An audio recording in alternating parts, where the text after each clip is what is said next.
Baiklah, Shalom. Saya akan mempresentasikan mata kuliah pemuridan dengan judul pembahasan hari ini yaitu melayani Kristus dan gereja. Saya dapat merangkum materi pada hari ini yaitu melayani Kristus dan gereja itu dengan beberapa pembagian. Nanti akan saya bahas satu persatu. Yang pertama itu melayani beban yang benar, hati yang salah. Itu terdapat di Marta sendiri. Terus yang kedua itu melayani bersukacita, seperti keadaan Paulus begitu. Yang ketiga itu menerima upah pelayanan. Itu terdapat di Stefanus sendiri, seorang tokoh yang terdapat di Kisah Para Rasul. Baik, jadi di sini apa sih yang dimaksud dengan melayani? Di sini dijelaskan melayani itu adalah tujuan Tuhan Yesus sendiri. Sebagai hamba Tuhan, tujuannya memang untuk melayani Tuhan Yesus, untuk meneruskan tujuan Tuhan Yesus itu sendiri di dunia ini.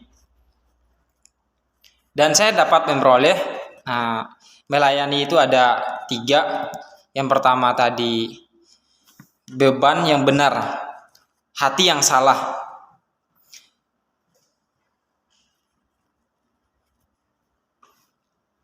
Sebelum masuk ke situ, di sini ada pertanyaan juga. Untuk apa sih memusingkan diri dengan mengetahui kehidupan orang lain itu dalam cara melayani Tuhan Yesus, melakukan pekerjaan Tuhan Yesus di setiap langkah kehidupan kita. Dan lagi pula, apakah kita baru dapat dikatakan rohani saat kita melayani? Di sini dikatakan di Matius 20 ayat 28, ini penting dipahami dan dimengerti oleh semua orang yang mengaku diri sebagai orang Kristen. Dengan bunyi sama seperti anak manusia datang bukan untuk dilayani, melainkan untuk melayani dan untuk memberikan nyawanya menjadi tebusan bagi banyak orang. Yaitu Tuhan sendiri, dia melayani dan memberitakan kerajaan Allah, menyembuhkan orang sakit, dan masih banyak lagi. Sini akan saya jelaskan tentang melayani beban, hati yang salah. Sambil dari kisahnya Marta, yaitu ketika Yesus dan murid-muridnya dalam perjalanan, tibalah ia di sebuah kampung. Seorang perempuan yang bernama Marta menerima dia di rumahnya. Perempuan itu mempunyai seorang saudara yang bernama Maria. Maria ini duduk dekat kaki Tuhan dan terus mendengarkan perkataannya. Sedang Marta sibuk sekali melayani. Ia mendekati Yesus dan berkata, "Tuhan, tidakkah engkau peduli bahwa saudaraku membiarkan aku melayani seorang diri? Suruhlah dia membantu aku." Dan tetapi Tuhan menjawab, "Marta, Marta, engkau khawatir dan menyusahkan diri sendiri dengan banyak perkara. Tetapi hanya satu saja yang perlu. Maria telah memilih bagian yang terbaik, yang tidak akan diambil daripadanya." Itu terdapat di Lukas 10 ayat 38 sampai dengan 42. Dan kita juga tahu di sini, pernahkah kita merasakan apa yang dirasakan Marta?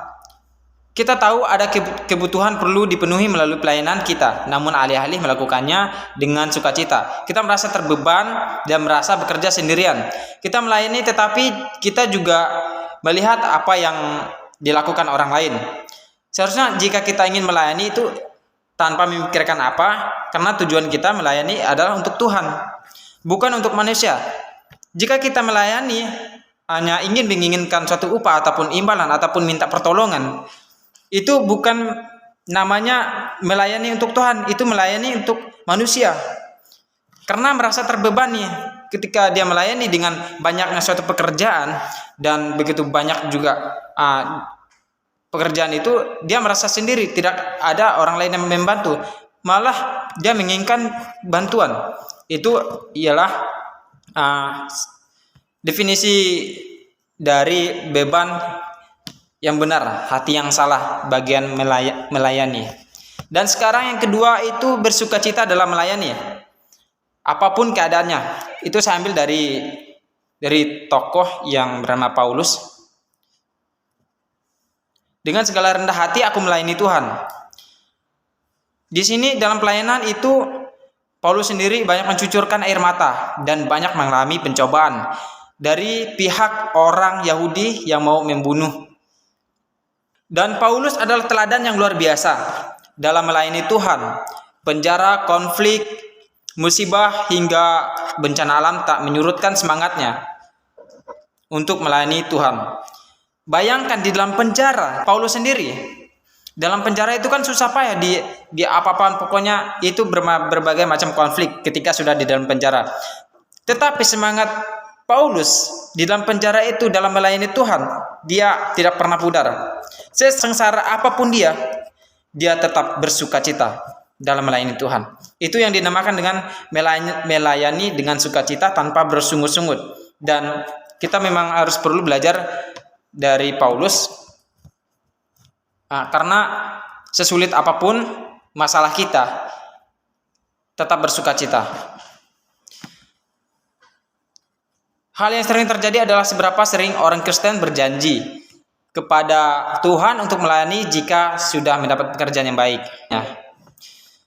Kita perlu belajar dari Paulus dalam melayani dengan standar yang Tuhan berikan dalam keadaan apapun dalam hidup kita. Dan sekarang saya ke poin yang ketiga, yaitu menerima upah pelayanan. Itu Stefanus sendiri, dia terdapat di kitab Kisah Para Rasul 7 ayat 54 sampai dengan 56. Kisah Stefanus sendiri, yaitu ketika anggota mahkamah agama itu mendengar semuanya itu, sangat tertusuk hati mereka, maka mereka menyambutnya dengan gertakan gigi. Tetapi Stefanus yang penuh dengan Roh Kudus menatap ke langit, lalu melihat kemuliaan Allah dan Yesus sendiri di sebelah kanan Allah. Lalu katanya, "Sungguh aku melihat langit terbuka dan Anak Manusia berdiri di sebelah kanan Allah." Dan Stefanus dapat upah. Upahnya apa? Dalam melayani. Sebelumnya Stefanus itu melakukan pelayanan itu sangat menderita juga. Dia tidak pernah dipuji dan dia dicaci maki dalam pelayanan, dan dia dibenci sama jemaat yang pernah dia layani. Di situ Stefanus tidak ada merasa yang namanya kecil hati, dan dia tidak pernah merasa terbebani. Dia terus dengan sukacita dan semangatnya yang luar biasa untuk melayani Tuhan, untuk melakukan pekerjaan Tuhan. Jadi Stefanus ini mendapatkan upah. Apa upahnya? Upahnya di sini, Stefanus sendiri di masa akhir hidupnya, di akhir kesengsaraannya Stefanus, dia melihat langit terbuka dan Anak Manusia berdiri di sebelah kanan Allah. Itu sangat luar biasa. Jadi marilah kita menjadikan pelayanan sebagai tujuan hidup kita, untuk melayani Tuhan dengan hati yang benar dalam segala keadaan, dan keyakinan upah yang spesial yang akan Tuhan berikan untuk tiap-tiap kita. Jadi untuk melayani Tuhan itu dengan kesungguhan hati, dengan ketulusan hati, dan jalani sesuai apa yang Tuhan perintahkan kepada kita sebagai utusannya.